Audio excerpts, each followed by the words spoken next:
नमस्कार, मैं हूं सत्यपाल और आप देख रहे हैं CWB हिंदी न्यूज। आज चैत्र मास के कृष्ण पक्ष की अमावस्या तिथि और दिन सोमवार है। तदनुसार अंग्रेजी तारीख 8 अप्रैल सन 2024। अमावस्या तिथि सोमवार रात 11:51 तक रहेगी। इसके अलावा आज सोमवती अमावस्या और पंचक है। सबसे पहले आज के मुख्य समाचार। केंद्रीय मेडिकल सर्विस सोसाइटी दिल्ली में आई कार्यालय सहायक के पद पर भर्ती, बताएंगे पूरी अपडेट। हरियाणा के सरकारी स्कूलों में मिलेगा नए बर्तनों में खाना, निदेशालय ने भेजा परफॉर्मा। रेवाड़ी जिले में MSP पर सरसों खरीद के लिए शेड्यूल हुआ जारी, गांव वाइज लिस्ट की जारी। रेलवे यात्रियों के लिए बड़ी खुशखबरी, अब स्टेशनों पर मिलेगा सस्ते दामों पर आटा और चावल। हरियाणा में बीजेपी को तगड़ा झटका देंगे चौधरी वीरेंद्र सिंह, 2 मौजूदा विधायकों समेत कांग्रेस में होंगे शामिल। हरियाणा रोडवेज की AC बसों में सफर करना हुआ महंगा, बच्चों की भी लगेगी टिकट, बताएंगे नए आदेश। खाटू श्याम मंदिर के श्रद्धालुओं के लिए जरूरी खबर, इस दिन कपाट रहेंगे बंद।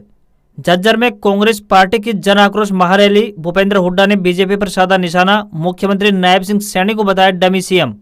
हरियाणा पंजाब में बीजेपी उम्मीदवारों का विरोध, पटियाला में किसानों ने पूर्व CM की पत्नी को घेरा, तो वहीं सोनीपत में बडौली को बोलने से रोका, गो बैक के लगे नारे। केंद्रीय विद्यालय की हर क्लास में 8-8 सीटें घटी, राज्य बदलने पर प्राइवेट जॉब वालों के बच्चों को ट्रांसफर नहीं मिलेगा, तो वहीं एडमिशन एप्लीकेशन 15 अप्रैल तक जारी। मुंबई इंडियंस ने IPL में पहली जीत हासिल की। टीम ने मौजूदा सीजन के 20वें मुकाबले में दिल्ली कैपिटल्स को 29 रनों से हराया। और लखनऊ सुपर जायंट्स ने IPL 2024 के 21वें मुकाबले में गुजरात टाइटंस को 33 रनों से मात दी। और अब खबरें विस्तार से। देश के 14 राज्यों में रविवार को कहीं कहीं हल्की बारिश दर्ज की गई है। मौसम विभाग के मुताबिक केरल, कर्नाटक, महाराष्ट्र, मध्य प्रदेश, तेलंगाना, उड़ीसा, बिहार, छत्तीसगढ़, झारखंड, पश्चिम बंगाल, असम, सिक्किम, मेघालय और अरुणाचल प्रदेश में कहीं कहीं छिटपुट बारिश दर्ज की गई है। इसके अलावा इसके 8 राज्यों गुजरात, गोवा, कर्नाटक, केरल, तेलंगाना, आंध्र प्रदेश, तमिलनाडु और पांडुचेरी में लू का असर दिखाई दे रहा है। इन राज्यों का तापमान 43 डिग्री सेल्सियस को पार कर चुका है। सबसे ज्यादा 44.5 डिग्री सेल्सियस तापमान आंध्र प्रदेश के नंदियाल में रिकॉर्ड किया गया। उधर लद्दाख के चांगला दर्रे में बर्फबारी के बीच फंसे महिलाओं और बच्चों समेत कम से कम 80 लोगों को सेना ने बचाया है। हरियाणा में 10 अप्रैल तक मौसम में बदलाव देखने को मिलेगा। इस दौरान बीच बीच में हल्के बादल आने की संभावना है। मौसम विभाग ने बताया कि 11 अप्रैल के बाद मौसम में बदलाव होने की संभावना है। 12 अप्रैल से 16 अप्रैल के बीच हरियाणा में तेज आंधी, बारिश के साथ ओले गिर सकते हैं।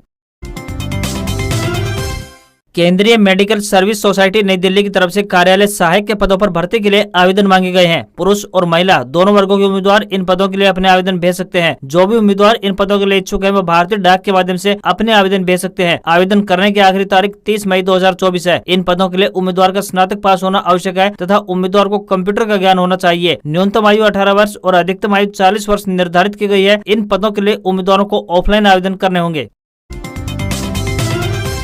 हरियाणा परिवहन विभाग द्वारा संचालित AC बसों में सफर करने वालों के लिए एक बड़ी खबर है। ऐसा इसलिए क्योंकि अब सफर और महंगा हो गया है। नए आदेशों के बाद अब प्रदेश की AC बसों में 3 से 12 साल तक के बच्चों को पूरा टिकट मिलेगा। इसके साथ ही वरिष्ठ नागरिकों को भी पूरा टिकट खरीदना होगा। इससे पहले हरियाणा रोडवेज की सामान्य और AC बसों में 3 साल से 12 साल तक के बच्चों और 60 साल से अधिक उम्र के वरिष्ठ नागरिकों के लिए आधा टिकट लिया जाता था। नया नियम 2 अप्रैल से लागू हो चुका है। इस नए आदेश के मुताबिक सभी रोडवेज कर्मचारियों, पुलिस कर्मियों और अन्य सरकारी विभागों के कर्मचारियों को भी AC बसों में यात्रा करते समय टिकट लेना होगा। हालांकि इन AC बसों में यात्रा करने के लिए कुछ श्रेणियों को आरक्षण दिया गया है। इनमें मान्यता प्राप्त पत्रकार, आपातकाल के दौरान प्रभावित व्यक्ति और पूर्व विधायक शामिल हैं। आपको बता दें कि अब अंबाला से दिल्ली तक पूरे टिकट का किराया 330 रुपए होगा। पहले 12 साल तक के बच्चों और 60 साल से अधिक उम्र के वरिष्ठ नागरिकों के लिए आधा किराया लिया जाता था। लोकसभा चुनाव का शेड्यूल जारी होने के बाद सभी राजनीतिक दल अपनी अपनी तैयारियों को अंतिम रूप देने में जुटे हुए हैं। चुनावी प्रचार के दौरान आरोप प्रत्यारोप का दौर भी शुरू हो चुका है। नेताओं के दल बदलने का सिलसिला भी जारी है। इसी कड़ी में हरियाणा में एक दिग्गज नेता कांग्रेस पार्टी ज्वाइन कर भारतीय जनता पार्टी को बड़ा झटका देने जा रहा है। बीजेपी नेता, पूर्व केंद्रीय मंत्री और बांगर की धरती के बड़े नेता चौधरी वीरेंद्र सिंह 10 साल बाद फिर से घर वापसी कर रहे हैं। नवरात्रों के मौके पर 9 अप्रैल को वे दिल्ली के 24 अकबर रोड पर कांग्रेस के मुख्यालय में पार्टी की सदस्यता ग्रहण करेंगे। इस दौरान उनके साथ हजारों की संख्या में कार्यकर्ता भी मौजूद रहेंगे। साथ ही कई पूर्व चेयरमैन, सेवानिवृत्त कर्मचारी संगठनों के पदाधिकारियों समेत वे लोग भी कांग्रेस पार्टी में घर वापसी करेंगे जिन्होंने वीरेंद्र सिंह के साथ बीजेपी ज्वाइन की थी। बता दें कि पिछले दिनों जब वीरेंद्र सिंह ने कहा था कि वे फिर से कांग्रेस पार्टी में शामिल होंगे, तो इस दौरान उन्होंने दावा करते हुए यह भी कहा था कि उनके साथ बीजेपी के 2 मौजूदा विधायक भी कांग्रेस पार्टी में शामिल होंगे। ऐसे में ये विधायक कौन होंगे, 9 अप्रैल को देखना बड़ा दिलचस्प होगा।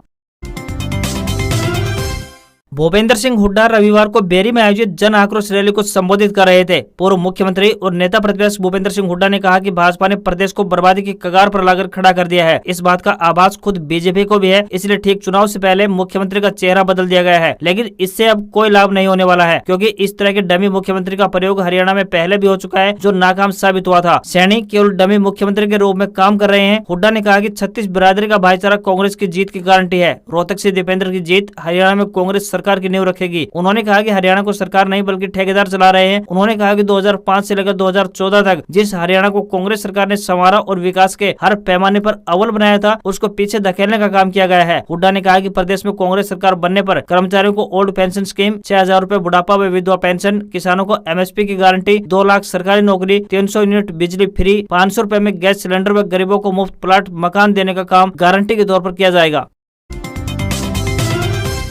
हरियाणा के मुख्यमंत्री नायब सिंह सैनी ने फतेहाबाद के टोहाना में विजय संकल्प शंखनाद रैली में शिरकत की और कांग्रेस को जमकर कोसा। उन्होंने इंडिया गठबंधन के मेंढक से तुलना करते हुए कहा कि जिस प्रकार मेंढकों को तराजू में तोला नहीं जा सकता, ठीक उसी प्रकार घमंडिया यानी इंडिया गठबंधन नेतृत्व सुबह कुछ बोलता है और शाम को कुछ बोलता है। रैली में मंत्री डॉक्टर कमल गुप्ता, भाजपा के राज्यसभा सांसद सुभाष बराला, सिरसा से भाजपा प्रत्याशी डॉक्टर अशोक तंवर ने भी संबोधित किया। उन्होंने कहा कि मोदी सरकार ने 10 वर्षों में एक नया इतिहास बनाया है। कांग्रेस 55 सालों से झूठ बोल रही है और वोट लेती आ रही है। वोट लेकर गरीब को उसके हाल पर छोड़ दिया। उनको और ज्यादा गरीब करने का काम कांग्रेस पार्टी ने किया है। भाजपा की नीति और नियत दोनों सही है, भाजपा का नेतृत्व भी सही है। दूसरी तरफ कांग्रेस की ओर देखो तो उनके ना नियत, ना नीति और न ही नेतृत्व सही है। केंद्रीय विद्यालय ने हर क्लास में 8-8 सीटें कम कर दी हैं। केंद्रीय विद्यालय की ओर से जारी एडमिशन नोटिफिकेशन में 32 सीटों के लिए ही आवेदन मांगे गए हैं। अभी तक प्राइमरी से हायर सेकेंडरी तक हर क्लास में 40 सीटें होती थी। वहीं बच्चों की ट्रांसफर पॉलिसी में भी बदलाव किया गया है। प्राइवेट सेक्टर की नौकरी कर रहे पेरेंट्स का राज्य के बाहर ट्रांसफर होने पर बच्चों को दूसरे राज्य के स्कूल में ट्रांसफर अब नहीं मिलेगा। बता दें कि केंद्रीय विद्यालयों में हर साल बड़ी संख्या में आवेदन आते हैं। ऐसे में सीटें घटने से छात्रों और पेरेंट्स दोनों को ही मुश्किल होगी। जानकारों का कहना है कि केंद्रीय विद्यालय में अधिक संख्या में छात्र होने से उन पर पूरी तरह से ध्यान दिया जाना संभव नहीं होता है और उनकी क्षमता घट जाती है। इसलिए सीटों में कटौती संबंधी यह निर्णय लिया गया है। हालांकि छात्रों और परिजनों में इसे लेकर निराशा है। केंद्रीय विद्यालय में सरकारी नौकरी करने वाले अधिकारियों व कर्मचारियों के साथ ही प्राइवेट सेक्टर में काम कर रहे लोगों के लिए बच्चों को एडमिशन दिया जाता है। अगर पेरेंट्स का कहीं और ट्रांसफर होता है तो बच्चों को भी इंटर स्टेट ट्रांसफर की सुविधा मिलती है। अब इसमें बदलाव कर दिया गया है। पहले सीटें खाली होने पर सभी पेरेंट्स के बच्चों को ट्रांसफर की सुविधा मिलती थी। अब सिर्फ सरकारी नौकरी में पदस्थ पेरेंट्स के बच्चों को ये सुविधा मिलने वाली है। प्राइवेट नौकरी में काम कर रहे लोगों के बच्चों को स्टेट ट्रांसफर सुविधा नहीं मिलेगी। केंद्रीय विद्यालय में क्लास 1 में एडमिशन का लिंक 1 अप्रैल से लाइव है। तो में एडमिशन के लिए 15 अप्रैल तक ऑनलाइन आवेदन किए जा सकेंगे। बाकी कक्षाओं के लिए बात करें तो 10 अप्रैल तक आवेदन प्रक्रिया चलती रहेगी। पंजाब और हरियाणा में भाजपा के लोकसभा उम्मीदवार जहां भी चुनाव प्रचार या फिर किसी अन्य कार्यक्रम के लिए पहुंच रहे हैं, उनका विरोध किया जा रहा है। किसान संगठन उन्हें काले झंडे दिखाकर वापस जाने के लिए मजबूर कर रहे हैं। रविवार को पंजाब के पटियाला से बीजेपी की उम्मीदवार और पूर्व मुख्यमंत्री कैप्टन अमरिंदर सिंह की पत्नी परनीत कौर का किसानों ने विरोध किया। वहीं हरियाणा के सोनीपत में प्रत्याशी मोहनलाल बडौली के सामने भी गो बैक के नारे लगाए गए। हरियाणा के सोनीपत से भाजपा प्रत्याशी मोहनलाल बडौली को रविवार को रोहना गाँव में पहुंचे, यहाँ उन्हें किसानों ने काले झंडे दिखाए। बाद में चौपाल में चल रहे कार्यक्रम में भी भाग लेने से रोका गया। इस दौरान मोहनलाल समर्थकों से उनकी झड़प भी हुई। काफी देर तक यहाँ तनातनी का माहौल बना रहा। मोहनलाल बडौली का इससे पहले भी जींद के नंदगढ़ गांव में भी विरोध हो चुका है। लोगों ने वहां उन्हें बोलने तक नहीं दिया गया था। सिरसा में भाजपा प्रत्याशी अशोक तंवर को किसानों के विरोध के कारण अपना प्रोग्राम रद्द करना पड़ा। तो रोहतक लोकसभा सीट से बीजेपी के कैंडिडेट डॉक्टर अरविंद शर्मा को कोसली विधानसभा सीट के गाँव सुधराना में चुनाव प्रचार करने पहुंचे तो उन्हें ग्रामीणों के विरोध का सामना करना पड़ा। इस दौरान उनके साथ हल्के के विधायक लक्ष्मण सिंह यादव भी मौजूद रहे। ग्रामीणों ने कहा कि सांसद महोदय चुनाव जीतने के बाद 5 साल के बाद यहाँ गाँव में दर्शन दे रहे हैं, जिसके चलते डॉक्टर अरविंद शर्मा को वापस लौटना पड़ा।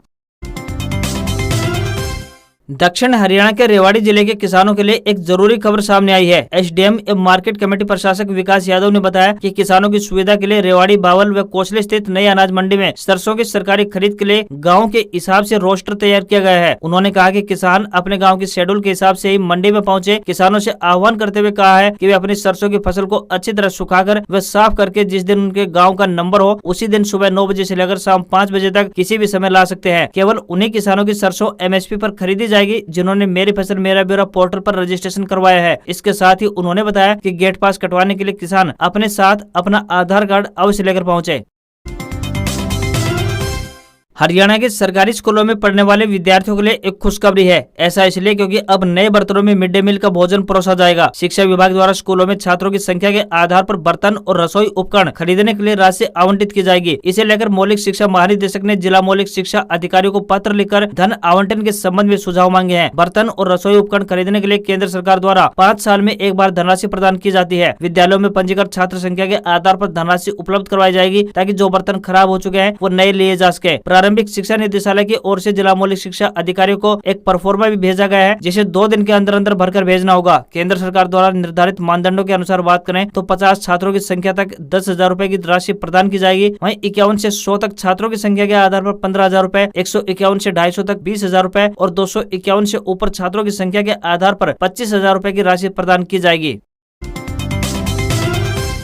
रेल से सफर करने वाले यात्रियों की सहूलियत का ख्याल रखते हुए भारतीय रेलवे एक नई पहल शुरू करने जा रहा है। एक पायलट प्रोजेक्ट के तौर पर रेलवे ने स्टेशनों पर ही आटा और चावल बेचने का एक अहम फैसला लिया है। रेलवे के इस कदम से आप यात्रा के दौरान भी अपनी सहूलियत के हिसाब से राशन खरीदकर कीमती समय बचा सकेंगे। भारतीय रेलवे की इस पहल से झारखंड, बिहार और बंगाल जा रहे लोग सस्ता आटा और चावल स्टेशन से ही खरीद पाएंगे। शुरुआत में इस पायलट प्रोजेक्ट को 3 महीने के लिए लॉन्च किया गया है। यदि प्रोजेक्ट को सफलता मिलती है तो इसे हमेशा के लिए लागू कर दिया जाएगा। बिक्री करने का जिम्मा किसी एजेंसी को सौंपा जाएगा जो कि 3 महीने तक काम करेगी। प्रत्येक रेलवे स्टेशन पर एक ही मोबाइल वैन से आटा और चावल की बिक्री की अनुमति होगी। यह सेवा शाम को 2 घंटे तक उपलब्ध रहेगी। इस मोबाइल वैन पर आटे के लिए आपको 27.5 रूपए प्रति किलो और चावल के लिए 29 रूपए प्रति किलो का भुगतान करना होगा।